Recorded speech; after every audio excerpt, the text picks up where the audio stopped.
Hello everyone and welcome back to A Study in Gray. Today's video is a book haul. I went to a couple different bookstores over the last few days and I have accumulated a book haul for the summer.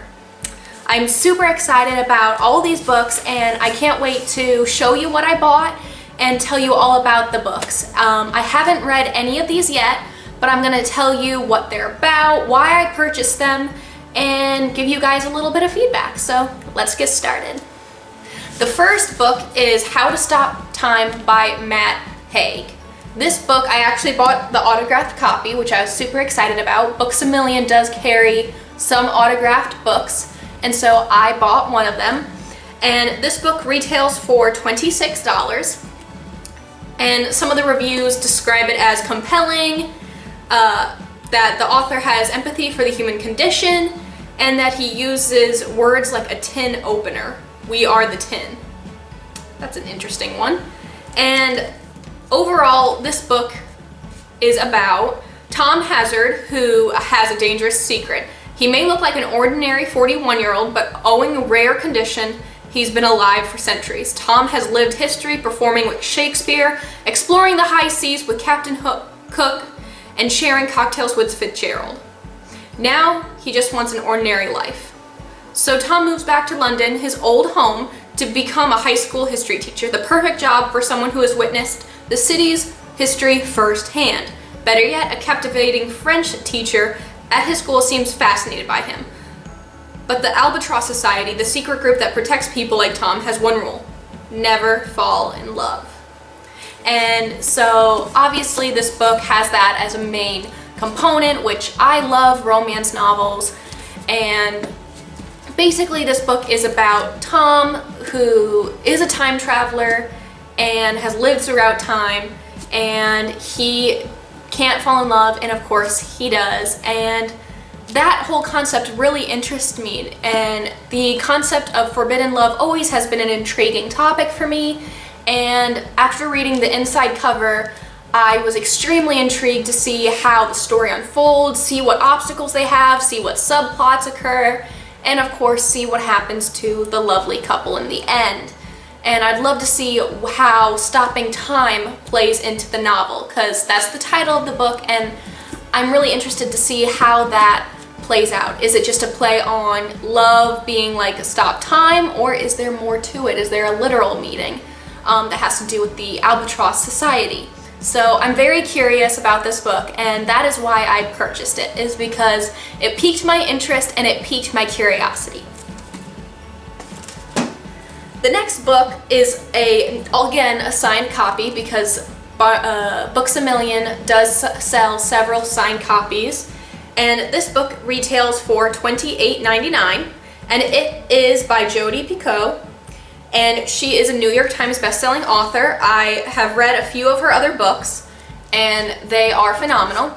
She does a really good job at taking deep, serious topics and morphing them into something relatable. She's very good at merging everyday life and a crisis and a once-in-a-lifetime issue and marrying them together into one story. And she does a fantastic job at that. And after reading the inside cover, this seems like, once again, another book in which she merges a unlikely crisis in life with the everyday events that we can all relate to. And she always creates likable characters. She always creates a very dynamic environment, and I'm super excited to check this book out. The next book I'm going to discuss is a young adult book called Dear Evan Hansen. It is by, Val Emick with Steven Lenson, Bej Pasek, and Justin Paul. This book is actually a musical, and that is what piqued my interest about this book, is that it is a musical, and basically it's about a boy named Evan Hansen who doesn't have any friends. He tries to take it one step at a time. He tries to take it day by day. And basically the school bully ends up stealing this note that Evan Hansen writes to himself every day. His therapist encourages him to write notes to himself, and he does, and one day a bully at school steals the note from him, and it's addressed to himself. He writes it for himself, and the bully ends up overdosing and passing away, and they find the note on him, and it turns into this theory, this rumor that Evan Hansen and this bully were actually friends, and that's why he wrote him a note, when in reality he never did. He just stole the note, and that's kind of where the story starts to unravel, and I think that's super interesting, and I think it's just such a cool concept to take this misunderstanding and morph it into a whole story where it just kind of snowballs into this really complex plot. And I listened to the soundtrack of the musical Dear Evan Hansen, and it is phenomenal. And between listening to the soundtrack and reading the plot synopsis, I was extremely interested in this book and kind of sought it out. And after I found it, I read the inside cover, and it still piqued my interest just as much as it had previously, hearing about it from a good friend of mine as well. One of my good friends is a huge fan of it, and both the musical and the book, and encouraged me to try it. So I'm very excited to read this very complex, very different, dynamic book. The next book I'd like to discuss is by Elizabeth J. Church, and it's called All the Beautiful Girls. And before I even talk about the book itself, Elizabeth Church is one of my favorite authors. She also wrote Atomic Weight of Love, which is about a woman who ends up in a relationship with someone who's working on the Manhattan Project, and their love story through that battle and through the complexity that comes with his secrecy and his job. And it's just a very cool book. It's a very cool concept. I love historical fiction, and Elizabeth Church does a great job with historical fiction. That is her specialty.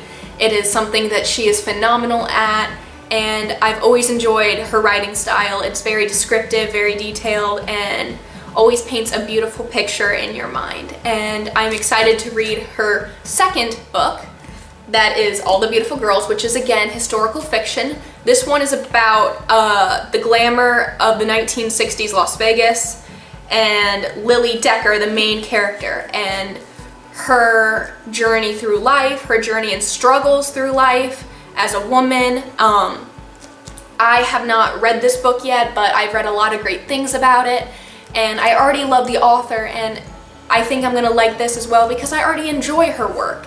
So I'm super excited to read All the Beautiful Girls. I did get through a couple chapters of it actually last night, and the first few chapters, I will tell you, are heartbreaking. It is about Lily Decker, who her family all dies in a car accident in the first chapter. They all die in a car accident, and she's the only survivor. Her very distant aunt and very unsettling, hateful uncle take her in, and the first couple chapters are about her childhood, and then the story slowly unravels into her adulthood. And so I really like the concept of growing with the character as the story goes on.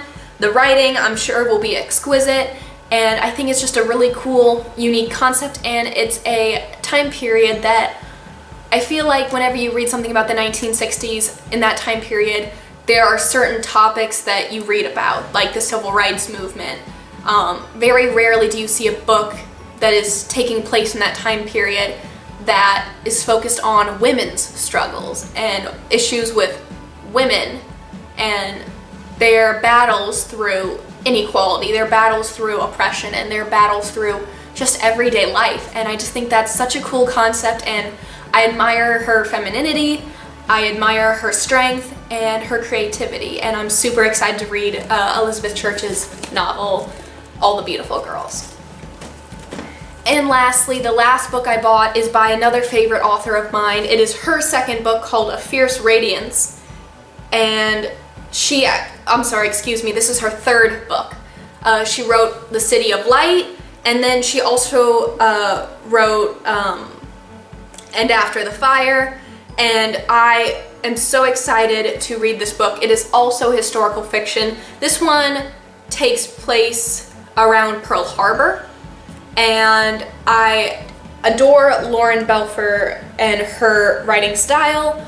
She is a great historical fiction author, and she is one of those authors that takes historical events and takes historical fiction and creates this environment and this atmosphere that the reader truly is invested in. And you're not reading it thinking this is a history book. You're reading it thinking this is someone's story, even though it's fictional. You get so invested, and she's just very humanizing, and I really admire her work, and I am so excited to read this book.